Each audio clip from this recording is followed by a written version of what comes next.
अब यहां बात बिगड़ी हुई, सारे इस यहीं तक सीमित है सबकी बुद्धि। अब जिसने घर त्याग दिया वो कर्म सन्यासी हो गया, बालक त्याग दिए, राज त्याग दिया, जंगल में जा बैठा, वो कर्म सन्यासी है। और जो बाल बच्चों के साथ या घर पे रहता है वो कर्म योगी है। तो जिसने कर्म सन्यास कर दिया यानी जंगल में चला गया और ब्रह्मचारी रह गया, बाल ब्रह्मचारी बचपन से, तो वो तो फिर जमाए कति अकड़ पाड़ी जाए, तेरा जैसा कोई सहे कोई ना। वो इससे बात मैं टीटी पागले है कि मैं ब्रह्मचारी हूं, मैंने स्त्री ग्रहण नहीं की है। तो ये सुखदेव में ये अवगुण और था कि मैं बाल ब्रह्मचारी हूं, मैंने स्त्री का मुंह भी ना देखा, राजा जनक का कई रानी है और उसको गुरु कैसे बनाऊं, वो तो गृहस्थी आदमी है। इसके लिए परमात्मा का विधान बताता है, केले की कोपीन है जो फूल पान फल खाही, नर का मुख नहीं देखते जो बस्ती निकट ना जाई, वो जंगल के रोज हैं जो मनुष्यों बिद के जाई, निस्तिन फिरे उजाड़ में नो परमात्मा पावे नाही। अब क्या कहते हैं भाई, एक व्यक्ति कह रहा था ना, बोला वहां ऋषिकेश तो ऊपर एक जंगलों है में एक ऐसा महात्मा रहता है, शरीर पर नी वस्त्र रहता, कोई कपड़े नहीं रखता, ना खाना खाता, फूल पत्ते खाकर अपना साधना करता है और लंगोट की जगह कर केले के पत्ते बांध रहा है। और भाई एक दिन बस ने थोड़ी सी कसर रहेगी, उसके दर्शन ना हुए, जो ही मैंने उनकी तरफ दृष्टि की उनका मुंह बैक हो गया और वो भाग के गुफा में जा बड़े की तो गहरे, और जब दर्शन हो जाती है तो बेड़ा पार हो जाता है।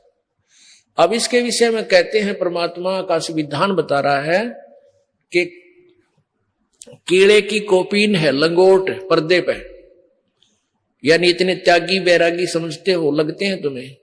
केले की कोपीन है, पान यानी पत्ते, फूल और फल खाही, और आदमी का मुख नहीं देखते। कहते वो महात्मा आदमी के निकट ना आता, अंदर घुस जा, भाई महापुरुष पड़ा है। कहते नरक का मुख नहीं देखते जो, और बस्ती निकट ना जाही, गांव के आसपास नहीं जाते हैं मांगने। वो जंगल के रोज है, ये नील गाय होती है ना, जो आदमियों ने देख के, पहले ये नील गायें आदमी को देखो भाग लिया और फड़क गए, ये थोड़ा फर्क पड़ता जा रहा, जंगल रहे कोई नहीं, जहां की तो बाज बूझ के थक ले बेचारी, फिर ये इतना पहले वाला स्थिति नहीं रही। तो पहले ये आदमी दिखते भाग को पूरा लाइन की लाइन बढ़ जाती थी जंगलों में। तो परमात्मा उन साधकों को, परमात्मा का विधान उनकी अमरवाणी बताती है कि वो तो जंगल के रोज है, जो आदमियां तो बेदक के बाजे डर के, और ऐसे निस्तन फिरो उजाड़ में, वो जंगल में चाहे दिन रात धक्के खान दे रही हो, नो परमात्मा पावे नाही, उसके पाने की विधि न्यारी है। फिर क्या बताते हैं, डेरे डांडे खुश रहो ये खुसरे लेना मोक्ष, ध्रुव प्रहलाद पार होगे फिर डेरे में क्या दोष। डेरा माने गृहस्थी। अब क्या बताया परमात्मा की अमरवाणी क्या बता रही है, सच्चिदानंद की घन की वाणी में विस्तार से कहे गए सारे ज्ञान, तत्व ज्ञान, जो गीता जी अध्याय नंबर 4 के श्लोक 32 में कहा, जिसके विषय में कि डेरे डंडे खुश रहो, अपने घर में गृहस्थी में आनंद से रहो, खुश रहो। यदि कोई न्यू के है कि बालक शादी ना कराने से ही मोक्ष होगा, उसकी यह अज्ञान सिद्धांत है।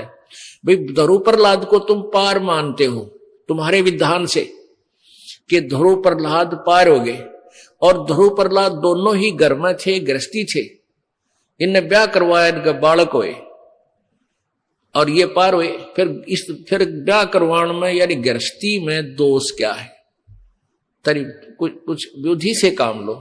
और यदि तुम समझते हो कि भाई शादी ना कराने मात्र से यानी स्त्री संग ना करने मात्र से ही मोक्ष है, तो तुम्हारा नंबर तो बहुत देर तक आता। ये यानी ये खुसरे नपुसंक ये तो पहले पार हो जाते तुम्हारे से। केवल एक इसी सत्र को, इसी लेवल से तुम अपने आप को सुपीरियर मानते हो, तो तुमसे सुपीरियर तो ये हिजड़े हैं। बचपन से ही चाहते हुए भी इनमें विकार नहीं हो सकता, और तुम तो कितने